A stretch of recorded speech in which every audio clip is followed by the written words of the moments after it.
On this episode of the Soul Twin Stars podcast. If I am too much, find less. So when you have integrity and your partner cannot take it, then they can go find it somewhere else. Those roles become more dominant than you're my partner first, you're my lover first, you're my best friend first. When those get flipped around and the priorities drop down the list of everything that you become in the relationship, that's when a person feels abandoned and unseen. Listen, we have to live in the I am. I am financially secure. I am financially stable. I am making the income I deserve. Why are you all giving me such a hard time? Well, it's just what we do. It's just what we do, and you have to earn your way in. Well, fuck that. That's ridiculous. Hi, I'm Lady Shadow, a witch with much to share, stirring the cauldron with magical self-care. Hi, I'm Peaceful Nik, a medium divine. I chat with the dead and interpret every sign. We are Soul Twin Stars, best friends through it all. From spells to healing, we're answering the call. From moon cycles to menopause and making peace with the dead. We aren't afraid to talk about what's rarely said. So tune in each week to get raw, real, and wise. Let's talk about a spiritual life with absolutely no disguise. Welcome to the Soul Twin Stars podcast, Uninhibited Spirituality. Peaceful Nik and Lady Shadow here. We would like to first and foremost thank our sponsors for this episode. Thank you to Nadine Gordon-Taylor, intuitive artist, author, speaker, and teacher. She's also the visionary creator behind a series of soul-stirring oracle decks, including the Animal Love Oracle cards, the Heart Path Oracle, the Crystal Clear Oracle deck, and the highly anticipated Plant Spirits Oracle, arriving this fall of 2025. Her work blends mystical insight with artistic mastery, offering tools that inspire a deep connection and inner wisdom. Explore her full collection at thirdeyestudio.com, THIRD or experience her magic in person at her beautiful Peekskill, New York storefront, the Third Eye Studio. To purchase her oracle decks, please visit innertraditions.com. Also, thank you to Beans and Buttercream Bakery. Delicious homemade treats shipped anywhere. Call 417-973-2352. And Abernathy Photography, based in southwestern Kentucky, a professional and stellar company providing drone photography in both local and destination weddings. Visit abernathyphotography.com. Author Mary Ray's self-reflection workbook on conquering shame and guilt, Tell the Devil to Go to Hell, an interactive memoir, is available on Amazon.com. Craving delicious Italian cuisine? You can find it right here in Westchester County, New York at Fino Restaurant, that's F-I-N-O, restaurant at One Baltic Place in Croton-on-Hudson, New York. All of our sponsors are linked up on our Soul Twin Stars podcast Facebook page, and we thank them for making this podcast possible.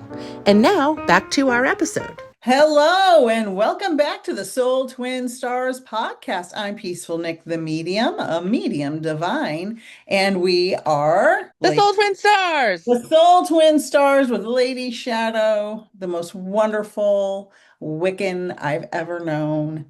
How have you been this week?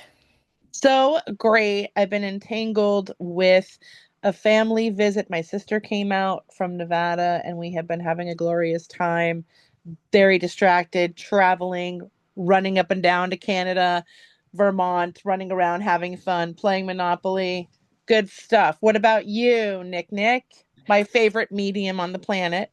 Thank you so much. I have been busy doing so many mediumship readings. I've been wrapping up the end of my Mars competition for my science job. That has taken up a lot of my time, but I'm so grateful to still have one foot on Mars and one foot in the spirit world. And I'm just so happy to be able to continue both careers simultaneously and have this wonderful podcast where you and I are taking time to talk to each other for a couple of weeks while people are on summer vacation. And don't worry, everyone, we will get back to having guests, but we are so enjoying this time that we get to talk about so many important topics. In the original spirit of us deciding to do this, I think it was mostly us in the first place. We thought, hey, we have so much to say to the world. We're just average Joes trying to live a more magical life, or Josettes, as my sister's middle name is. And yeah, we're just looking to spread our love around through the airwaves. And so I think that we are very true to our vision. And when we say we wanted to start a podcast, it was originally just us with a few guests sprinkled in, but we are very lucky that people have wanted to come on and be guests. So we are blessed for that too. So indeed, it's a wonderful place to be and to meet up every week. And, we are BFFs, everyone. So we do talk almost every single day, but this is kind of our formal talk for the week. So we're blessed for that. We also have some weekly divine moments we'd like to talk about. What would you like to add to this segment, Miss Lady Shadow? Oh, well, I just wanted to mention, when you look for divinity or you seek miracles, you generally find them, right? So if you're too busy with your head in your phone or watching the depressing news or letting people get you riled up, which we call disruptors, the disruptors on the planet, the people who love drama, whether they're family or friends or coworkers. I think if we just stop and breathe and once again put our feet on the ground and pay attention to what's going on, we can find those moments regularly. I found a couple of those moments this week visiting with my sister, who I only get to see about once a year, maybe twice. And we were just wall to wall packed with fun things to do, visiting, playing games, swimming. And I had to take significant time off for work to properly and feel like I thoroughly could entertain. And also, I was in the moment, I was enjoying the camaraderie, right? So I was a little worried at the end of the week that, wow, I probably didn't work enough this week. Shit. I got to make Right, up that right. work next week. So here Yeah. I am, exhausted, just dropped her at the airport today. And I thought, oh, okay, well, that was all meant to be. This visit was meant to happen the way it unfolded. And I think people over money and people over other necessities. And so I just stayed in the present moment and trusted that I would be able to get back to work and that paychecks would flow back in. And sure enough, earlier today, we had a payment come through that needed to come through that was a little bit late on their end. Just trusted that it would work out and boom, got that payment. Also didn't spend the entire budget that I had set aside for the trip. So I was able to kind of reel some of that extra in just for being in the present moment, because it always works out the way it's supposed to. When we give our time authentically to whatever it is, the universe finds its way to repay you. So that's how I feel that came about. And you, Nik, did you have a divine moment this week? I had a couple, and what you just said reminded me of something. So I have a person I love very much in my life who sometimes lives in a state of lack and is like, I'm so broke. I'm so broke. It's like, well, isn't half the United States broke? More than half. Join the club. But I said, listen, we have to live in the I am. I am financially secure. I am financially stable. I am making the income I deserve. I am not I'm broke. No, you live in lack, you will be in lack. You live in abundance in a state of I am. That's where the universe will guide you, because if you tell the universe you're broke, you're going to be broke. That's right. So it was a beautiful moment to get the validation from this loved one who said, "You're right. You're right. I do need to change that narrative." And that was great.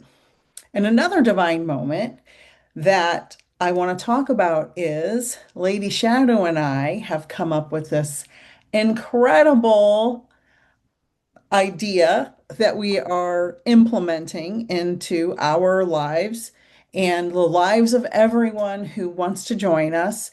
We will be hosting two convention or conference style Echoes from Beyond paranormal experience events to start. One will be in February in Savannah, Georgia, and one will be in September in Gettysburg. So there is going to be so much to do for both of these events. We are still in the planning and booking stages for vendors, for, hotels, for conference spaces. So you will all see on our socials and hear about it here on the Soul Twin Stars podcast, the dates and times and where to go for these events. And we could not be more thrilled that we are going to be moving our specialties on the road and taking this public outwardly where we can meet and greet and go on ghost hunts and ghost tours and all kinds of wonderful things that we're going to do. And so we are so excited. So excited. Yeah, we came up with this, well, quite some time ago. And, similar to what George Norrie does and other podcasters and radio personalities who like to bring events into the real world off the airwaves so that we can meet our fans, interact with our communities that have like minds. And we are super excited to be putting this together. You all will get to meet us if you want to come to any of those locations. And it is huge and big and divine because both Nik and I, with our expertise in these departments, me being a theater producer and Nik being an educator, I mean, a divine source explosion of awesomeness. Yes, absolutely. And my experience planning conferences with a nonprofit organization for the last 14, 15 years has really motivated me to get into this realm. This is what I've been wanting to do since day one of my mediumship journey is do conferences like that. So Lady Shadow, I am so glad that we are in this together. It's going to be wonderful. So amazing. Yes. And we're talking come down and do a ghost hunt with us, get a reading from us, listen to really great guests that we're going to have planned over the weekend.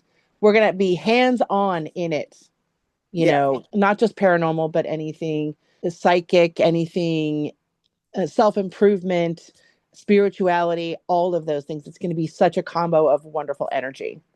And if you're interested in booking a table, vendor seat, promoting your business, just email us at soultwinstars@gmail.com and we will send you the information you need. Woohoo! We're going to have that website up within the month. So, yes, you'll have access to information on how to do that. And the Gmail is already live. Absolutely. Also, not only are we, spreading love and awareness, we are trying to educate people who may not have, I feel like I'm the aunt to every woman I know that's, middle of marriage age or having kids. People come to me a lot and ask me questions. And so I think this episode, we're going to talk about marriage and we're here to educate. Everything we do, I think, is to help people learn something they may not have access to with their loved ones in their life or just know in general. There's a lot of things you all may be surprised, but there are a lot of basic things that people don't know because their families aren't teaching them. It's also about cracking open who we are and channeling to the world also what it feels like to be human in a marriage, perspectives on marriage, and also, like you were saying, sharing our experiences through the education is the same thing. Sending out into the world our interpretation of what we've gone through as well, because nothing's perfect for anybody. Nothing is perfect for anybody. And I'll just say, if you guys see people putting their most wonderful, happiest moments with their spouse and writing long love letters to each other on social media, sometimes that's, A not a little good for show. sign. Yeah. Sometimes that's, 2 weeks later you hear they got divorced and you're like, but they posted that great letter. So those are just some of the things we observe. And I think it's wonderful that we can share our experiences with others who may need help in certain different ways in their marriages. Exactly. But the legal definition, Nik, is the union of two people as partners in a personal relationship. In a biblical sense, a man shall leave his father and mother and hold fast his wife. They shall become one flesh. And in the olden days, okay, way back when, marriage was primarily a means of establishing alliances between families, tribes, or kingdoms, as it helped secure resources, strengthen political ties, and ensure the continuity of family lines, including regulating reproduction, assigning parental responsibilities, and legitimizing offspring within a social framework. So, Oh, boy, have we evolved the definition of that. yeah. Yeah. Well, it depends on who you ask, right? In the Right. US, I think there are some different ideas about who believes what a marriage should be. In my opinion, a marriage is between two consenting adults who love each other and want to be married. We're going to talk tonight about different aspects of issues that any couple can have in a marriage. The good, the bad, the ugly, and everything in between, from, beautiful, wonderful ceremonies looking over a cliff at sunset to narcissistic abuse and everything in the middle of that. And there are many people who have, the divorce rate is what, 60% now, something like that, Lady I Shadow? think it's, yeah, I think it's 59. And then if you break down the direct reasons for that in a deeper percentage, which we can go over, it's absolutely heartbreaking. Coldplay concerts, Coldplay. Yes. Oh, yes, let's touch on that because holy crap, that is flying around the internet like fire. Like I've never Everybody. seen. I mean, this, what a great distraction. I'm sure Trump is thrilled that he's not being talked about this week like this couple is. I mean, Well, this they is have a just meme crazy. of him and his BFF Epstein Right, right. copied at the Coldplay concert. So I thought Yeah. that was, interesting. Along with every other hundreds of thousands of pairings that you could put Absolutely. together for comedy. Yes. But what a, I mean, wow, what a public unraveling that is. And nobody wants to live out something where it goes that far. I mean, God forbid you go viral for a mistake or an affair. And we already know that, affairs, 60% of marriages experience that as well. This is a whole nother level of chat. We could really explore that. So let's dive in from that. I mean, talk about humiliation and shame and, well, I mean, karma in a lot of ways too, right? Mhm. Because he was a toxic boss. I hate to put a label on somebody because we don't know what goes on in people's marriages, but we have heard right through the grapevine that the wife was pretty shocked by this. I think and then the other woman, the mistress, wasn't she? From what I read, she was married. Oh, she was married. Okay. That's what I read. Yeah, interesting. And an HR person at that. I mean, Yeah. how do you process that and justify that? A- And They're just so, people. They're just people. right. But going back to the root of the marital structure, however, it crumbled deeply and profoundly unraveled in front of everybody's eyes. I mean, In the world. how bad did it have to get to this point of recklessness, And it's funny how we always talk about the divine authenticity and the divine truth. And it's just so interesting how a camera, right, a kiss cam could reflect such authenticity right back to these people in their faces for everyone to see. Because obviously the universe wanted to get out the truth in some way because they weren't willing to necessarily face their own truths, right? Yep. And I think I have several points to make that weren't on my bullet point list, which Well, now is happens that every time we record a podcast. new Um, territory? so I think we need to discuss emotional versus physical affairs and Sure. why people have affairs. I think there may be generalizations for gender roles and why different genders have affairs. Um, And I would like to say, in my experience, well, I'll say this. I told my husband from the get-go, we've been married 29 and a half years or so. And I said, listen, if you want to cheat on me, just tell me, just divorce me. Do not humiliate me because I'm getting sweaty just thinking about how angry I would be if my husband had a physical affair. Yep. I am not for that. I could not handle that. That would be an absolute deal breaker for me. Emotional affairs are much trickier. I think that a lot of people have crushes, work crushes, crushes at the gym, crushes at the grocery store, wherever. I think lots of people have crushes and they may be missing something, some emotional validation in their relationship, or they may just have something they feel more comfortable sharing with a stranger or somebody they've developed this work crush on, for example. And sometimes people, and it seems like it's generally more men in this scenario I'm going to present, they don't realize the responsibility of having a spouse and a family. And once kids come in and they're working and there's kids and the wife's working and there's dishes and there's laundry and the man just wants to go, play golf or go out to the bar with his buddies or whatever the case may be. And they don't realize because many men in our generation had mothers that took care of everything for them. Often the mothers stayed home and took care of the kids, so they didn't have to go out to work and have all these other responsibilities. So they had more time to do everything. So these men have gotten married to our generation of women, if it's a heterosexual marriage, and are shocked when we're like, "Oh no, you need to do the laundry and the dishes and feed the kids and take them to school," because I also have a job.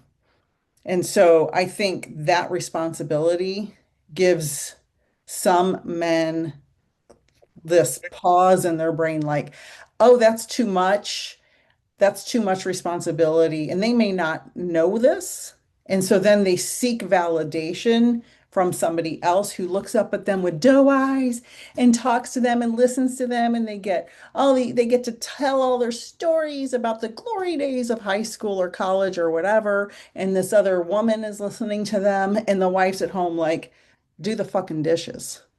Yeah. Now you want sex after I worked all day and I did the dishes and the laundry and put the kids to bed and I'm just supposed to have sex with you? No, I need help. So that's my rant about that. Well, yeah, and the fantasy of going back to the old days, I think that that is a huge part of why we seek emotional affairs, especially because, in the beginning, all the attention is on each other. You're building your relationship together and you're so in love, and all that energy is just doesn't know where to go. So it just gets poured into each partner because it's like new and it's exciting. And so, yes, over the years, here comes the reality of shopping and finances and children and family meddling Oh, and yes. all of Oh, that. yeah. And so, yeah, you start this nice baseline of hormones and chemistry and love and excitement, and that extra step in your walk, and it's so exciting, and you're on a cloud. I mean, what wonderful hormones come out when you enter into a new relationship. It's called NRE. There's actually a name for it, new relationship energy.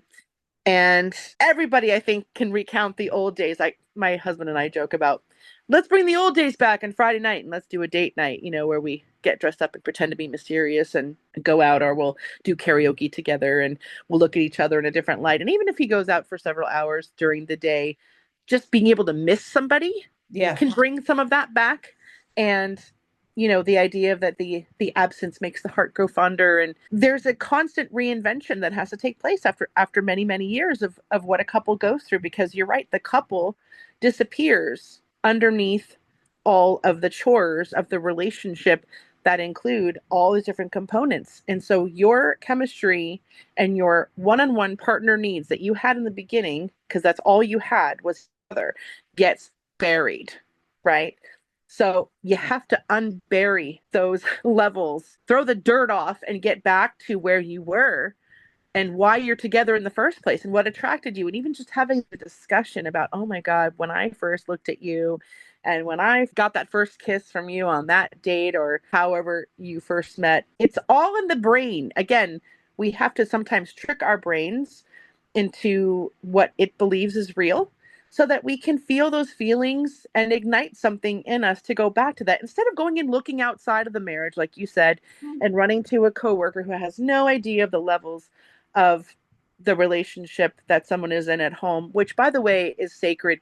And I think also to walk around the earth and say, well, once you're married, you are not allowed to connect with anybody else in a romantic way is also unrealistic. Of course, there's going to be people that come along and spark your interest, your attraction, your chemistry, and light that fire again inside of you for that other person. But ideally, you channel that fire that someone else lights for you, and you take it home and spark it in your relationship where it belongs, right? That's Right. the that's kind of the proper way to do it. But not everybody's capable of doing that. A lot of people, like you were saying in another podcast, are in the replacement mode. Well, if I'm not getting it here, I need to just completely replace that person, go have an affair, and find someone else to do this with. And in some cases, yes, that's what has to happen. But most of the time, you just need a reboot of your current relationship, because every relationship gets stale. Every relationship gets into the humdrum of daily life, and it's no longer that early fun fantasy where two people are running off into corners to make out every 2 minutes because it's all brand new. But it can return to that in a healthy way, and you can have healthy relationships and friendships and spark ships, I call them, when I get a little crush on somebody, and just bring it home and try to look at your partner in the same way you're looking at this little sparky person over here that is giving you that oomph, you know? Yeah, and I do want to say a disclaimer in this conversation. This does not apply to relationships that are toxic, abusive, or full of addiction problems, Yes. because Yes. that is a very different conversation. So Absolutely. know that we are not saying, oh, if your husband's a drop down alcoholic who blacks out every night and screams and yells at you, that you should try to spark it back up. No, Right. Exactly. they need rehab and you need to go somewhere else if they're abusive. So that is, we are not saying stay in an abusive or toxic relationship. I just want to clear that up. I had a conversation with a gentleman the other day who was seeking my guidance. And I don't think he was expecting the guidance I gave him, because Uh-oh. he had questions for me, and how would I advise him on his marriage and his crush he had on another woman, Oh and boy. his wife was disabled. Oh no. And I said, well, if you have he asked me if his soulmate was this other woman he has a crush on. I'm like, if that's the way you feel, you need to set your wife free. Because if you think that, and I told him it's about you and you fixing you, period. You basically, dude, you got problems. If you're seeking advice from someone asking if this other woman's your soulmate, meanwhile your wife's at home disabled, like get your shit together. Think about what you're asking advice on and zoom out and look at the reality of the situation. If you want to be, and I said, you may leave your wife and go be with this other woman, but in 6 months, you're still going to be you. And all your problems are still going to be there. And you're going to transfer them to the new relationship. And this new person also has problems, because every human has problems. And she's going to bring her issues into this relationship. And then you will have abandoned your disabled wife and divorced her. And now you're in the same position with a new woman with a whole new group of problems. So maybe think about this from a different perspective and fix you, and not worry about, is it her fault? Is it her fault? Pointing the fingers away. You need to look at you. And so, hashtag adulting isn't that easy. And we all need to think, what is my responsibility in this relationship, one way or the other? So, what do you think, Lady Shadow, is a reason why a woman would have an affair? I talked about my rant on why men have affairs in heterosexual relationships. What do you think? Why would a woman have an affair? Well, the biggest one I think is, again, we're leaving out abuse, toxic relationships, narcissism, that kind of thing.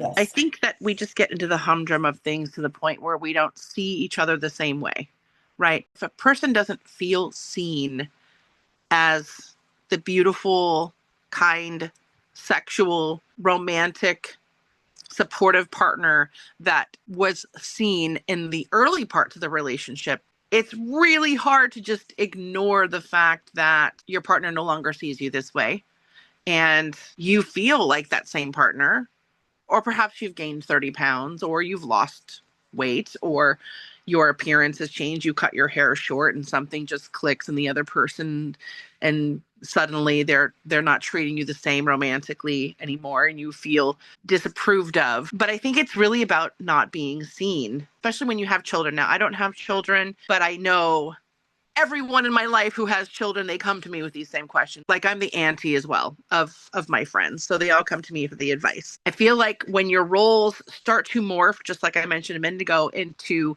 from number one partner spouse to, well, now you're my housekeeper, now you're my cook, now you're my errand runner, now you're my children's mom or dad, and those roles become more dominant than you're my partner first, you're my lover first, you're my best friend first.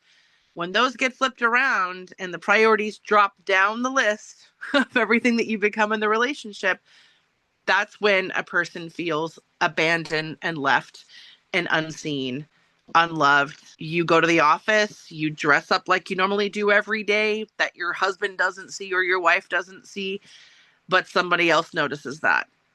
And it's really easy to fall into, oh my God, they see me. Yeah. Sometimes when you go home and you try to show that to your spouse, it goes ignored for football, baseball, Netflix, 1,000 other things, yard work, or maybe a partner's just always at the gym or doing this or doing that. You have to remember, again, to really hone in and wrangle all the wonderful parts of the relationship that happened early on and built that foundation and come back to that.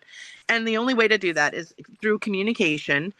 And it's not through losing 30 pounds. It's not through, oh, I have to take more time to look more beautiful. And no, that's all the illusion. That's all the molecules. It's not even real. It's soul to soul. Yeah. You got together with your relationship partner because your soul's connected, not because you have pretty blue eyes. That's just the mask. Take all that off. You shut off the lights, and it's soul to soul. If you go back to your essence, right? We were talking about frequency and how we are frequency and not our bodies. A really fun way to practice that is just shut the lights off and be the frequency together. Just pretend that there's no body there and just connect with the frequency. Or a nice massage, or just taking time to just quietly connect. Use body language, use touch. But that's the number one reason I think we go into affairs. We are constantly seeking validation. And now with the inventive technology, you get instant gratification Yeah. of ChatGPT, your best friend, your lover over there, or the things that you conjure up because you want something quicker, faster, newer. And our attention spans are shrinking. So we don't have time to sit and talk with our partner for an hour to work out an argument. Why bother when I could just go watch porn for an hour, which is Exactly. also destructive for the soul, right? So it has to go back to basics. There are some things that AI cannot do for us.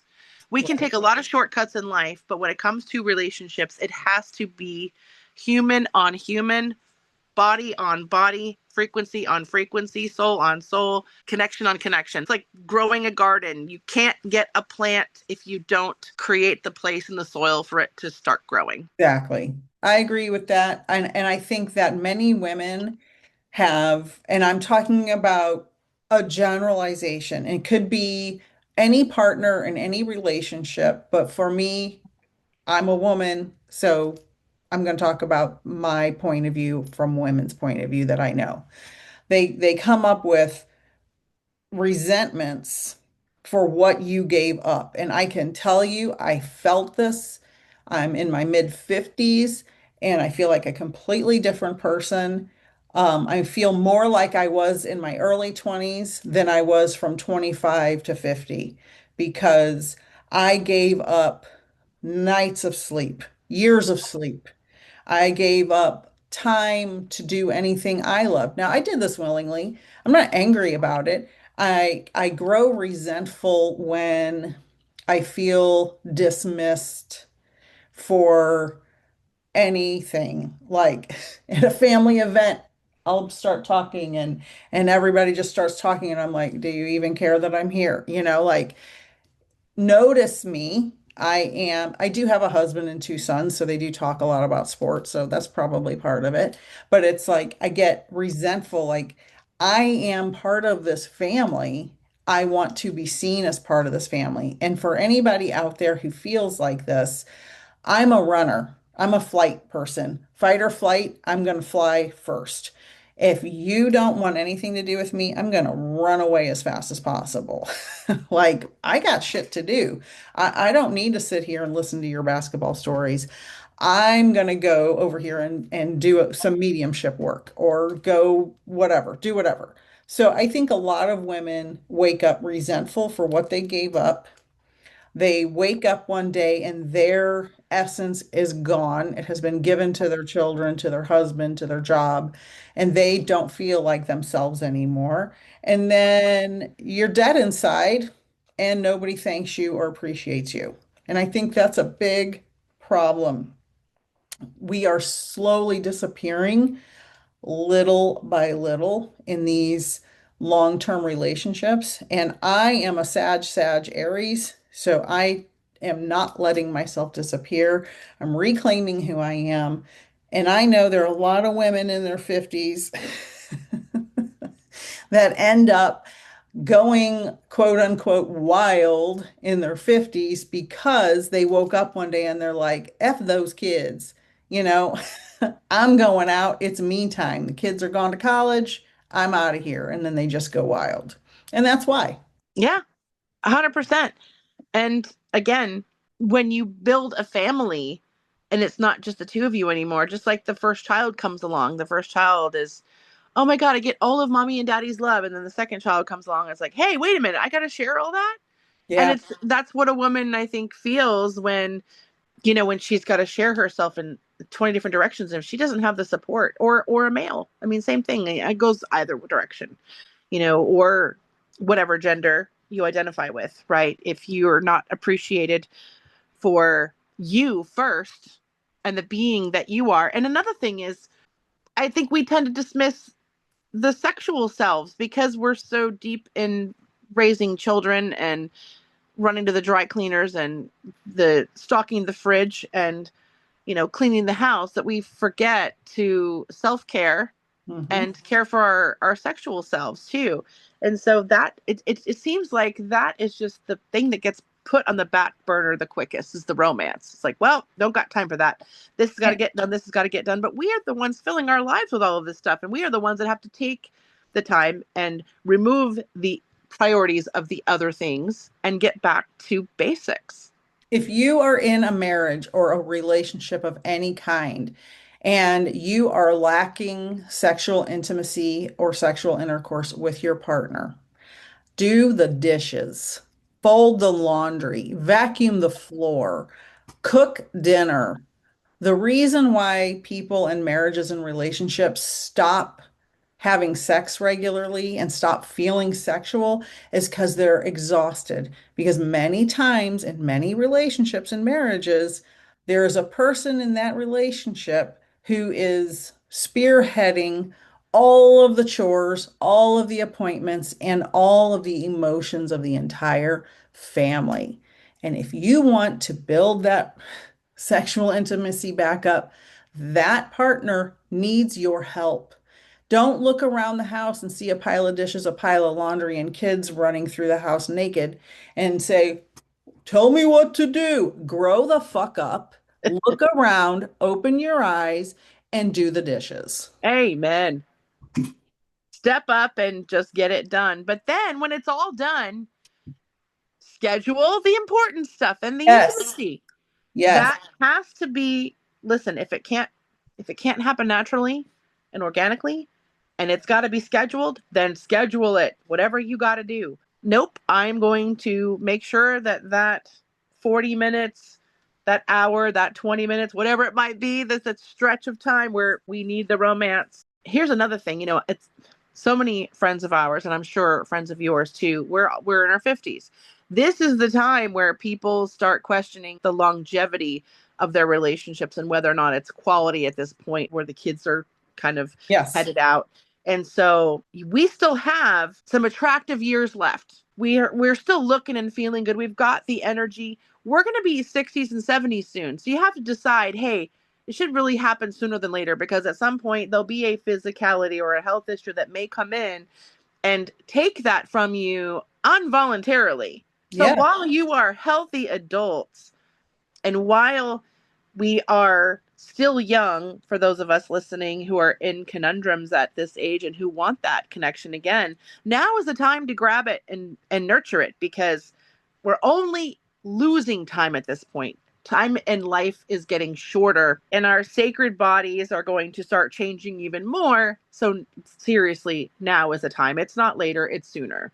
And I say this about relationships: evolve or die. Evolve or die. She doesn't mean evolve and jump off a bridge. No, it She does not means mean that. I did not mean that. I mean, the relationship must evolve. If yes. one person is doing things one way and another person's doing things the opposite way, Yeah. well, you might want to meet in the middle and have some compromises. If one person is growing tremendously spiritually and the other person is stuck back in high school, mentally, that's not going to work. You either need to evolve together or die. Now, I also believe in progress, not perfection. So as long as my partner is always making progress, that doesn't mean can't have a bad day or a bad week or something happens and they get stuck emotionally. It means as long as there's consistent progress and willingness to always do the work to make the marriage better over time, I'm in it to the end. But if that progress stops or takes a left turn somewhere and things go off the rails, I gotta reevaluate. Yes. And also let's remember that there is nothing more important than your human to human connection with your chosen partner, not a Netflix show, Yep. not a football game. I'm sorry. Put all that shit down. It is nothing but distraction. It is there to destruct all those outside influences. Nothing is more important than two humans being human together in a room, in a life. And those distractions have a place. They have a healthy, safe place here and there in our lives, yes. But that is not the reason that we are waking up every day, is to watch a show or to watch a freaking football game. That's just Scroll. you've got to reorganize those priorities. It's just not that important. And think about your life without that partner versus without watching that game that day. And then if it's really the other way around, you'd rather be at the game than be with your partner, then maybe it's time to make the move to the divorce. But and then there are those outside influences, right, Nik? There are what's called the family meddling issues. Now, Oh, I could tell 1,000 stories. I could tell 1,000 more than you when it comes to meddling. Now, I've got a statistic here that is alarming, that 38% of all divorces are in some way linked to family meddling. Now that is a shocking number. That is almost as high as an affair situation. And two families coming together just because someone doesn't approve of the other, or the high expectations, or the drama that comes with bringing a whole nother group of people together by force, because it's like, well, we're doing this. You're either on board or you're not, but nobody gets to process that in a healthy way, because nobody does that. Nobody takes the time. Yeah. Yeah. People be peopling. People be peopling, and you don't know what you're marrying into. And a lot of times it's a very large inheritance of people that you don't know that come in. And as you get to know them, it could be very destructive. I know the one time that my husband and I broke up for 8 months, about 4 years into our relationship before we got married, was due to also family meddling. And I said, listen, this has got to stop. I'm strong enough to marry you and marry into this family, but you need to be strong enough to do the same and to be able to stand up to them and say, this is inappropriate. This is boundary crossing. Can I just give one quick example Yeah. of this? Let's do this. Let's go back over to your family's house for Christmas. And it was about, I think, 16 of them. He's hardcore Italian Catholic. And one of the sister-in-laws straight up said to me, out of nowhere, by the way, it wasn't like it was a topic of conversation. If you got pregnant, you wouldn't have an abortion, right? You would keep it. And I simply said, well, that wouldn't happen because I'm really strict about birth control, considering that I don't want children. Yes, but if it did happen, right, there's no way you would get an abortion. And I said, there's no way that that would happen. And I would not be put in that situation. And if she had asked me one more time, I would have had to literally say at the entire table inappropriately on Christmas that, yes, I would get an abortion in 2 seconds because that would be my right to do so. A, I would not be ready. And C, that is not the plan I have for my life, right? And how dare you put me on the spot at a Christmas dinner to ask me such a personal question when you have not even gotten to know me in any other way. It was straight to the moral, let's gaslight you so that no matter what answer I give, I'm totally fucked. Right. Yeah. It's not going to fit into the Italian Catholic, the profile. And I was absolutely mortified, not by having to about to answer the question, honestly, and probably ruin everyone's Christmas, but it was the fact that you're the one that's coming at me with this question, and it's so inappropriate and rude. And again, a gaslighting situation. It's just setting me up to fail. And I've never done anything to any of these people to prompt that sort of cornering. I've always been nice. I have always been courteous to these people. And the funny thing is, for this family, it's 5 boys, and apparently all of the boys who had fiancés and eventually got married had to go through the same hazing, had to go through the same inappropriate questions at inappropriate times, and had to go through this very long, ridiculous extended period of, we don't accept you, and you're going to have to accept that we don't accept you until we tell you that we have accepted you. And this went on for years. I know you have several stories too, but that is so unnecessary to put someone through when they are a good citizen, a hard worker. Just because I'm an artist, non-Catholic, Wiccan, I'm not a traditionalist. I don't work a 9-to-5 job. Why are you all giving me such a hard time? Well, it's just what we do. It's just what we do, and you have to earn your way in. Well, fuck that. That's ridiculous. And you went through the same thing, I'm sure. So tell us your side of that. I will say this. A tiny background and a brief story, and there's a million of them. This is how my relationship with my husband started.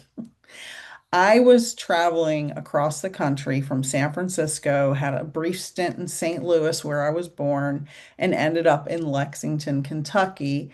Met my husband.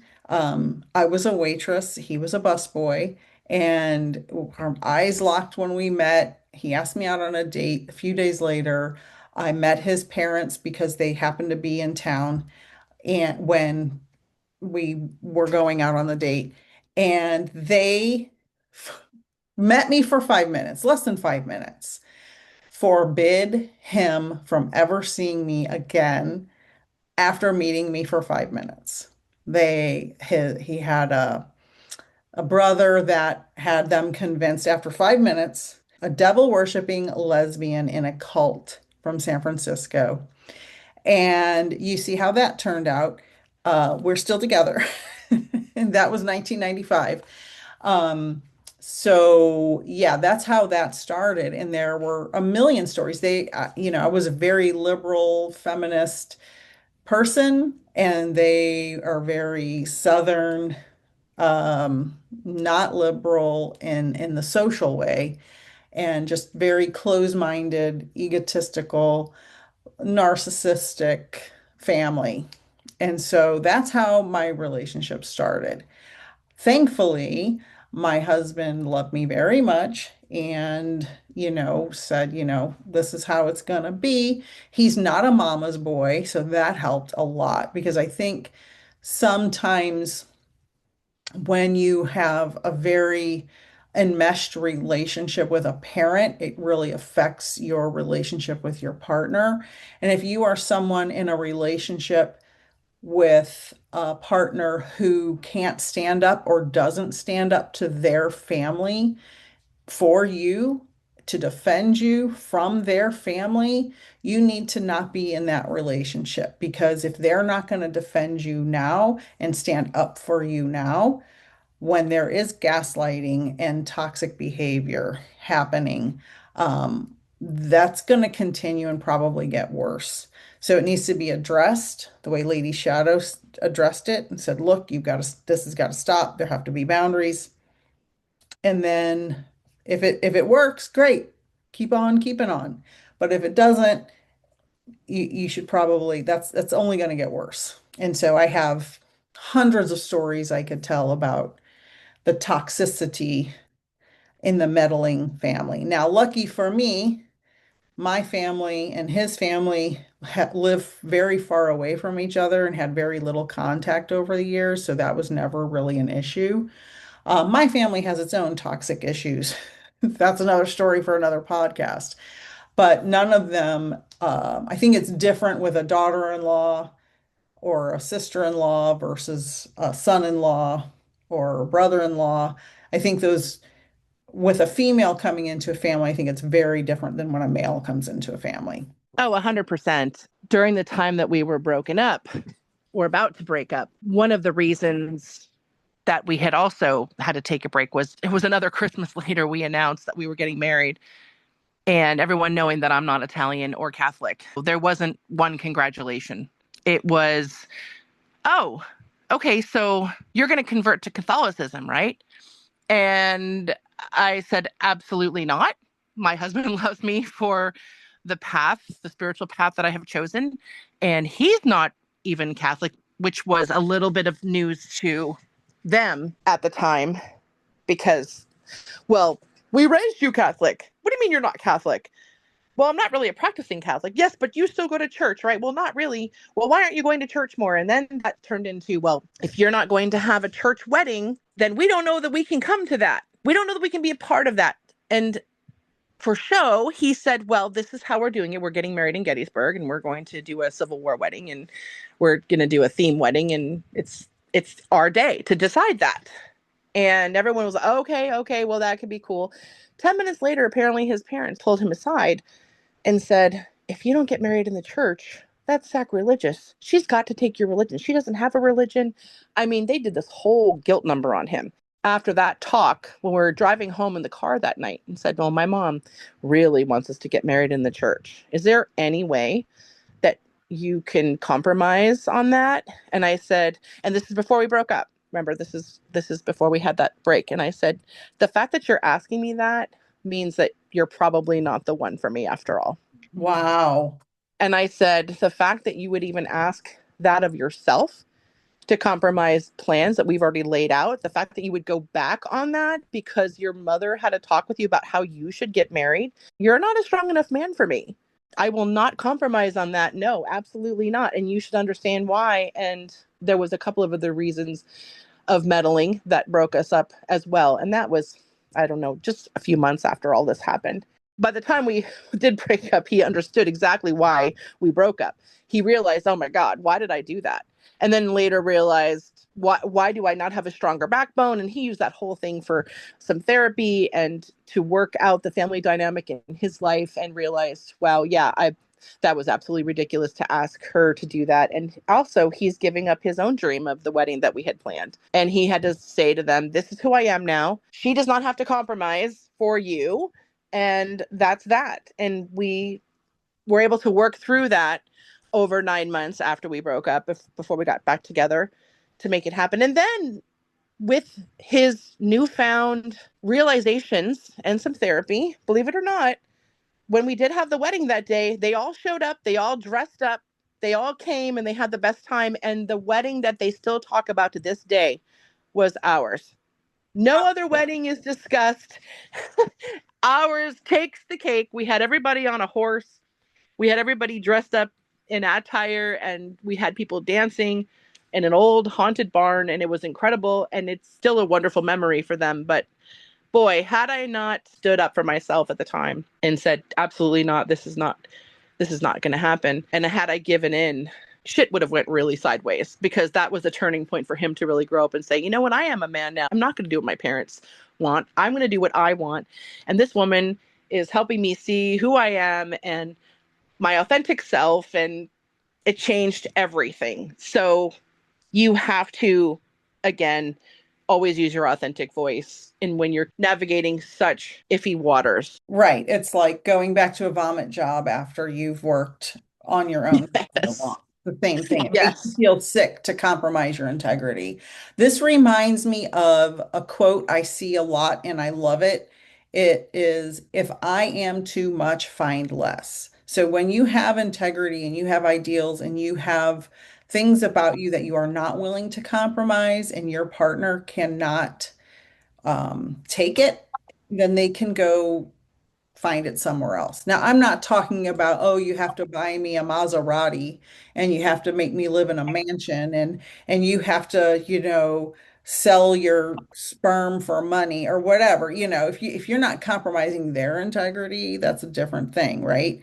But if it's just something like your situation, you both plan that together, and then, he wanted you, based on his conversation with his mother, to compromise. And it's like, no, that's not a compromise. That's going back on what we agreed on. So if I am too much, find less. And so as we wrap everything up, I just want to just say a few things about if you're in a relationship where you feel like you're slowly disappearing, where you feel muted by your partner, where you don't feel like your own personality anymore, where your fire is disappearing, where it's not always something cruel that causes you not to say something or be yourself or dance in the living room or sing really loud at appropriate times.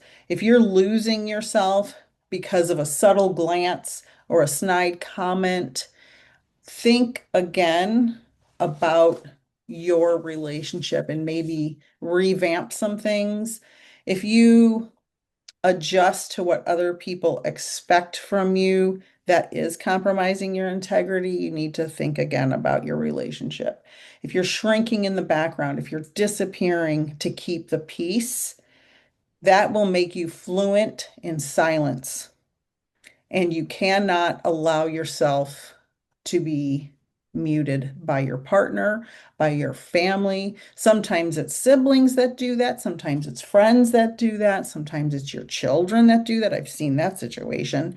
And sometimes it's your partner. And you need to stand up on your own 2 feet and take charge of who you are. This doesn't mean you have to be cruel or mean or make a big scene. All of this can be done with respect and love, but you do need to take ownership of who you are and reclaim yourself. And don't be bullied into a situation that goes against your authentic self. Correct. That is so huge. And I think that happens on the daily. There's a healthy level of compromise and there's bullying and silencing, and definitely notice the difference between the two. I think this has been an incredible conversation. I think so many people are going to learn from this conversation how to stand up for yourself, how to stand up with integrity, how to be yourself through your marriage and make your expectations in your marriage clear so you can continue to have a healthy and happy marriage for many years to come. Not every day is going to be like when you first fell in love, but you can have more of them than you think. Absolutely. Thanks, Nik, for sharing this platform and this safe place to open up about all of these treacherous life moments. But thank God we're healed, and we just hope everybody else can find those moments and heal them and improve your life as well. Thank you, Lady Shadow. We will see you all next week on the Soul Twin Stars podcast and on Magical Mondays on our social media platforms. Thank you so much. Have a wonderful weekend. Thank you so much for joining us this episode for the Soul Twin Stars podcast. Find us on our podcast Facebook page for Magical Mondays live at 8:30 p.m. Eastern where we will help you magically slay your weekdays, and for awesome giveaways. For more information about what other spiritual things Nik and I do and offer, visit peacefulnikthemedium.com. That's Nik with just a K. Or to connect with me, Lady Shadow, soulsandspirits.com is the place to go. If you want to be a guest on one of our shows, we would absolutely love that. Contact us at soultwinstars@gmail.com. See you next Friday. I'm on Spotify, Amazon Music, iHeartRadio, Apple Music, Facebook, and on YouTube. Sending you all so many blessings. Thank you so much for joining us, and until next time, know that you are all cherished.